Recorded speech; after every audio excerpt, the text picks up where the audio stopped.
નાસ્તામાં ગરમા ગરમ મુઠિયા બાઇટ્સ આપણે લઈને આવ્યા છે પરફેક્ટ મેજરમેન્ટ સાથે, એકદમ પરફેક્ટ ટેસ્ટ સાથે. આ મુઠિયા કેવી રીતના બનાવવાના એ આજે આપણે શીખીશું. તો ઇન્ગ્રીડિયન્ટ્સમાં આપણે સૌપ્રથમ એક બાઉલ ભરીને કાપીને ધોઈને મેથી લીધી છે, એક બાઉલ ભરીને ચણાનો લોટ છે, એક બાઉલ ભરીને ઘઉંનો લોટ છે અને અડધા બાઉલથી થોડુંક ઓછું તેલ છે. આપણે કાશ્મીરી મરચું લીધું છે 4 ચમચી, વઘાર માટે લીમડો છે, ગાર્નિશિંગ માટે કોથમીર છે, તલ છે, રાઈ જીરું છે, 1 ચમચી લીંબુના ફૂલ છે, 1 મોટી ચમચી ખાંડ છે, 5 ચમચી હળદર છે, 1 ચમચી ગરમ મસાલો છે, 5 ચમચી હિંગ છે, 5 ચમચી ખાવાનો સોડા છે, સ્વાદ પ્રમાણે મીઠું લીધું છે. હવે આટલા ઇન્ગ્રીડિયન્ટ્સમાંથી આપણે મસ્ત મજાના ઢોકળા પણ ન કહી શકાય કે મુઠિયા પણ ન કહી શકાય એવી એક નવી વેરાયટી આજે આપણે બનાવી છે. તો રેસીપી સ્ટાર્ટ કરી દઈએ. તો ફ્રેન્ડ્સ, સૌપ્રથમ આપણે જે આ ખાંડ અને લીંબુના ફૂલ લીધા છે એ આપણે પાણીમાં મેલ્ટ કરવાના છે. પાણી થોડુંક જ આપણે એડ કરશું.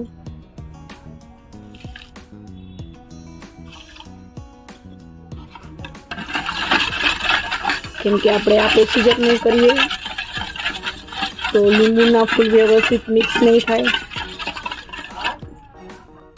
તો ફ્રેન્ડ્સ, આપણો સાકર અને લીંબુના ફૂલ મિક્સ થઈ ગયા છે. હવે આપણે સ્વાદ પ્રમાણે મીઠું લીધું હતું એ એડ કરી દઈશું. એના પછી હિંગ છે 5 ચમચી એ એડ કરી દઈશું.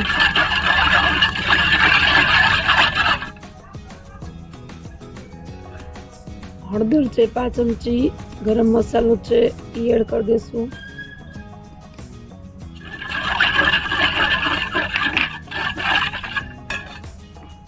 સ્વાદ પ્રમાણે કાશ્મીરી મરચું લીધું છે એ એડ કરી દઈશું.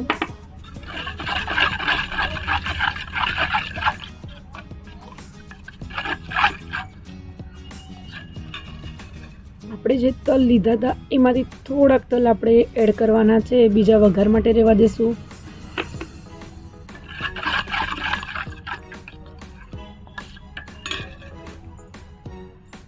હવે આપણે આ જે તેલ લીધું હતું એમાંથી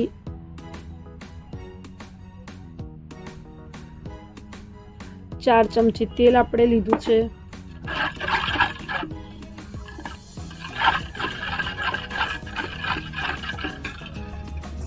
હવે 1 વાટકો ઘઉંનો લોટ, 1 વાટકો ચણાનો લોટ અને 1 વાટકો આપણે જે સમારેલી મેથી લીધી છે એ લઈ અને એને વ્યવસ્થિત મિક્સ કરી લેશું.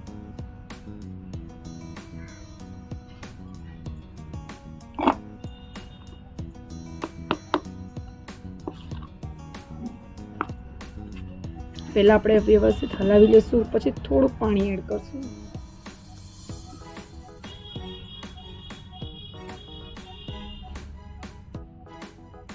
અડધો ગ્લાસ પાણી એડ કરવાનું છે.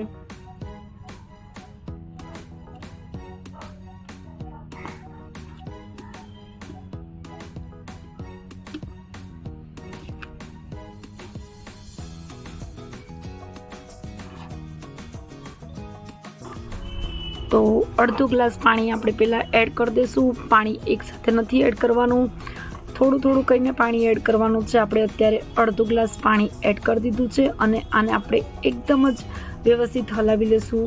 બીજો અડધો ગ્લાસ પાણી એડ કર્યું છે.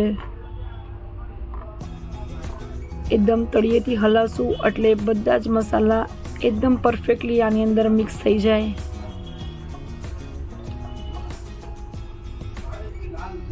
એક્સ્ટ્રા પાણી પડી જશે તો આપણે જે મુઠિયા બાઇટ્સ બનાવીએ છીએ એ બરાબર નહીં બને. એટલે થોડું થોડું કરીને આપણે વ્યવસ્થિત પાણી નાખી અને મિક્સ કરવાનું છે. હજી થોડું પાણી એડ કરી દઈશું. ટોટલ પાણી લગભગ 1.5 ગ્લાસ જેટલું પાણી અંદર એડ થાય છે. ક્યારેક ચણાનો લોટ પાણી વધારે એબ્ઝોર્બ કરે છે એટલે આપણે અત્યારે જે ક્વોન્ટિટી લીધી છે એની સામે 1.5 ગ્લાસ પાણી આપણે લાગી જશે.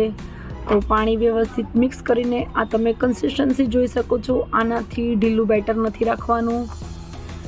એકદમ વ્યવસ્થિત મિક્સ થઈ જાય ત્યાં સુધી આપણે એને પરફેક્ટ હલાવવાનું છે, એટલે બધાય મસાલા અંદર વ્યવસ્થિત ભળી જાય. આ તમે જોઈ શકો છો કન્સિસ્ટન્સી એકદમ પડી નથી જતી. હવે છેલ્લે આપણે જે બેકિંગ પાવડર કહીએ કે ખાવાનો સોડા કહીએ એ એડ કરવાનો છે. 5 ચમચી જેટલો સોડા લીધો તો એ એડ કરી અને એકદમ વ્યવસ્થિત આપણે એને હલાવી લઈશું. હલાવવાથી બેટર થોડુંક હલકું થઈ જાય છે. હવે એક થાળીમાં આપણે ઓઇલ લગાડીને પહેલેથી જ રેડી રાખ્યું હતું, એમાં આપણે આ બેટર પાથરી લેવાનું છે. ઢોકળાની જેમ આપણે આ પાથરવાનું છે. ખાવામાં સુપર ટેસ્ટી અને એકદમ પરફેક્ટ ટેસ્ટ સાથે આ મુઠિયા બાઇટ્સ બને છે. હવે બેટર પાથર્યા પછી આપણે એને વ્યવસ્થિત સ્પ્રેડ કરવાનું છે. થાળી આપણે થોડીક હલાવશું તો બધું બેટર ઇવનલી સ્પ્રેડ થઈ જશે. વ્યવસ્થિત એક સરખું બેટર સ્પ્રેડ થઈ જાય ત્યાં સુધી આપણે એને હલાવવાનું છે. આ તમે જોઈ શકો છો બેટર એકદમ પૂરેપૂરું સ્પ્રેડ થઈ ગયું છે.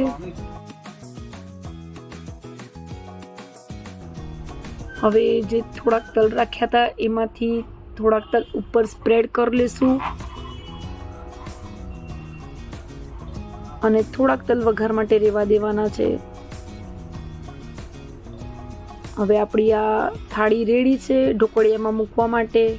તો આપણી પાસે ઢોકળિયું તો અવેલેબલ નથી, તો એક મોટી કઢાઈ છે જેમાં કાઠો મૂક્યો છે અને 2 ગ્લાસ પાણી નાખી એના પર આ થાળી મૂકી દીધી છે. લગભગ 20 મિનિટનો સમય લાગી જશે આપણા આ મુઠિયા બાઇટ્સ બનતા. સ્ટાર્ટિંગની 10 મિનિટ આપણે ફાસ્ટ ગેસ પર આને ઢાંકીને રહેવા દેશું. આપણી 10 મિનિટ થઈ ગઈ છે. આપણે ચેક કરી લઈએ આપણી મુઠિયાની કન્ડિશન શું છે. તો તમે જોઈ શકો છો કે એકદમ ફૂલીને ઉપર સુધી આવી ગયા છે. આપણા જે થાળીમાં મુઠિયા બાઇટ્સ માટે બેટર પાથર્યું હતું એ એકદમ ફૂલી ગયું છે, પણ બેટર હજી કાચું છે. 10 મિનિટ ફાસ્ટ આંચ પર રાખ્યું હતું. હવે 10 મિનિટ આપણે સ્લો આંચ પર રાખશું જેથી મુઠિયા બાઇટ્સ એકદમ પરફેક્ટલી ચડી જાય, બાકી વચમાં કાચું રહી જાય છે. તો 10 મિનિટનો બીજો સમય થઈ ગયો છે. તો આપણે ફરીથી એકવાર ચેક કરી લઈએ. ચાકુની મદદથી ચેક કરો કાં તો ટૂથપીકની મદદથી ચેક કરો. તો અત્યારે આપણે ચાકુની મદદથી ચેક કર્યું. આપણું ચાકુ એકદમ જ સહેલાઈથી નીકળી ગયું છે. તો આપણી થાળી બફાઈને રેડી થઈ ગઈ છે. કઢાઈમાંથી આપણે એને 10 મિનિટ રૂમ ટેમ્પરેચર પર આવે ત્યાં સુધી ઠંડુ કરવા રાખવાનું છે. એક્ઝેક્ટલી ઠંડુ થાય પછી જ એના સ્ક્વેર પીસ પરફેક્ટ કટ થાય છે. તો અત્યારે 10 મિનિટનો સમય થઈ ગયો છે અને આપણી થાળી એકદમ ઠંડી પડી ગઈ છે. હવે આપણને જે સાઇઝના પીસ કરવા હોય એ સાઇઝના આપણે પીસ કરી લેવાના છે. મેં અત્યારે નાની સાઇઝના સ્ક્વેર પીસ કટ કર્યા છે. ખાવામાં એકદમ જ સોફ્ટ અને બનાવવામાં એકદમ જ સરળ એવી મુઠિયા બાઇટ્સ બને છે. મુઠિયા બનાવતી વખતે વાળવાની ઝંઝટ હોય છે, સમય થોડોક એક્સ્ટ્રા લાગી જાય છે, પણ આ થાળી એકદમ જ પરફેક્ટ અને ઓછા સમયમાં બની જાય છે. તમે આ જોઈ શકો છો ફટાફટ પીસ પણ પડી રહ્યા છે અને એકદમ સોફ્ટ આપણી મુઠિયા બાઇટ્સ રેડી થઈ ગયા છે. તો આપણે પીસ કાઢીને ચેક કરી લીધા છે. આ તમે જોઈ શકો છો એકદમ જ સોફ્ટ એવા બાઇટ્સ બન્યા છે. ખાવામાં પણ એટલા જ ટેસ્ટી બને છે. તો હવે આપણે વઘાર કરવાનો છે. તો આપણે એક નોનસ્ટિક પેન લઈ લીધી છે. આ તમે જોઈ શકો છો એકદમ સોફ્ટ દેખાઈ રહ્યા છે. હવે નોનસ્ટિક પેનમાં આપણે તેલ લેવાનું છે. તો આપણે લગભગ 4 ચમચી તેલ અંદર એડ કરી દીધું છે. તેલ થઈ જાય આપણું એટલે જે રાઈ જીરું લીધું છે એ એડ કરી દઈશું. આપણું રાઈ જીરું વ્યવસ્થિત તતડી જાય એટલે આપણે જે મીઠા લીમડાના પાન લીધા છે 8 થી 10 એ એડ કરવાના છે. આપણું રાઈ જીરું તતડવા આવ્યું છે. તો હવે મીઠા લીમડાના પાન છે એ એડ કરી દીધા છે અને તલ આપણે જે રાખ્યા હતા સ્ટાર્ટિંગમાં એ એડ કરી દઈશું અને વ્યવસ્થિત હલાવી લઈશું આને. અને આપણે કટ કરેલા મુઠિયા બાઇટ્સ છે એ એડ કરી દઈશું વ્યવસ્થિત. અને આપણે આને એકદમ જ સ્લો આંચ પર ક્રિસ્પી કરવાના છે, એટલે આને થોડા સમયના અંતરે હલાવતા રહેવાનું છે. ફાસ્ટ આંચ રાખશું તો મુઠિયા બાઇટ્સ છે એ બળી જશે, એમાં જે ક્રિસ્પીનેસ આપણને જોઈએ છે એ નહીં આવે. એટલે સ્લો આંચ પર આપણે એને વ્યવસ્થિત થોડા ટાઈમમાં હલાવતા રહીશું. આવી રીતના હલાવશું. વધારે ચમચો વાપરશું તો બાઇટ્સ તૂટી જશે, કેમ કે એકદમ જ સોફ્ટ આપણા આ બાઇટ્સ બન્યા છે.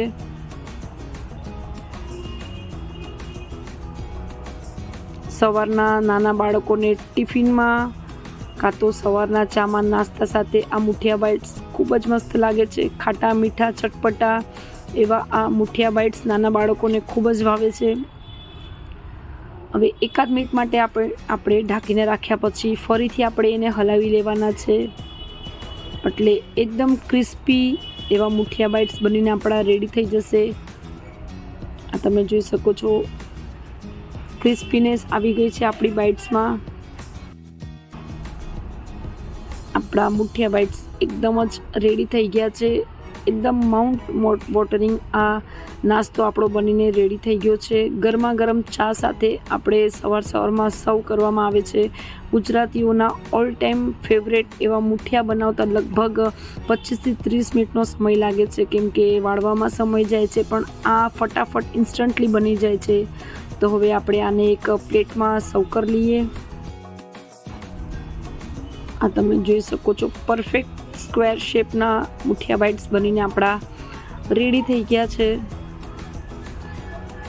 સવારનો હેલ્ધી એવો નાસ્તો આપણે અત્યારે ચા સાથે સર્વ કરવાનો છે. આ તમે જોઈ શકો છો, લુક વાઇઝ પણ ડિલિશિયસ દેખાઈ રહ્યા છે. હવે ગાર્નિશિંગ માટે જે કોથમીર લીધી હતી થોડી એ સ્પ્રિંકલ કરી લેશું. એક અલગ રીતના જ મુઠિયાનું નવું વર્ઝન આજે આપણે બનાવ્યું છે, ઓછા સમયમાં અને ઝટપટ નાસ્તામાં બાળકોના ટિફિનમાં પણ બની જાય એવી રીતના આજે આપણે આ રેસીપી તમારી સામે લાવ્યા છે. ફ્રેન્ડ્સ, તમે જોઈ શકો છો, લુક વાઇઝ અને ટેસ્ટ વાઇઝ સુપર ટેસ્ટી એવી આ રેસીપી બને છે. હવે આપણે એને ચા સાથે સર્વ કરવાના છે. સવારનો સમય છે. ગુજરાતીઓના ફેવરેટ મુઠિયા લગભગ મોસ્ટલી ચા સાથે જ સર્વ કરવામાં આવે છે. તો ગરમા ગરમ ચાના કપ સાથે આપણી સવારની હેલ્ધી રેસીપી રેડી છે. તો તમને આ મારી રેસીપી કેવી લાગી પ્લીઝ લાઈક કરજો, શેર કરજો, કમેન્ટ કરજો અને સબસ્ક્રાઈબ કરજો. Thank you.